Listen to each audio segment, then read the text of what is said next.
অন্তর্বর্তী সরকারের এক মাস আজ অর্থনীতি স্থিতিশীল রাখাই বড় চ্যালেঞ্জ। সব আন্দোলন আলোচনার মাধ্যমে সুরাহা করা হবে জানালেন উপদেষ্টা। অন্তর্বর্তী সরকার স্বল্প সময়ে যে সিদ্ধান্ত নিচ্ছে তা যৌক্তিক ও সময়োপযোগী, দেশে ফিরে বললেন মির্জা ফখরুল। তত্ত্বাবধায়ক সরকারের স্থায়ী রূপ চায় বিএনপি। আন্তর্জাতিক অপরাধ ট্রাইব্যুনাল পুনর্গঠন, অ্যাটর্নি জেনারেল সমমর্যাদায় চিফ প্রসিকিউটর হলেন অ্যাডভোকেট তাজুল ইসলাম, আরও 4 জনকে প্রসিকিউটর নিয়োগ। দেশে ফিরলেন সংযুক্ত আরব আমিরাতে সাধারণ ক্ষমা পাওয়া 20 বাংলাদেশি। আবেগ আপ্লুত স্বজনরা। অন্তর্বর্তী সরকারের প্রতি কৃতজ্ঞতা প্রবাসীদের, ভুক্তভোগীদের কর্মসংস্থান নিশ্চিতের দাবি।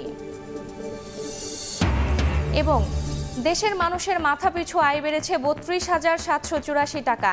ব্যয় বাস্তবতায় মুক্তি মেলেনি হিমশিম অবস্থা থেকে। আয় বৈষম্য দূর করতে রাজস্ব আদায়ে ধনীদের অংশগ্রহণ বাড়ানোর তাগিদ।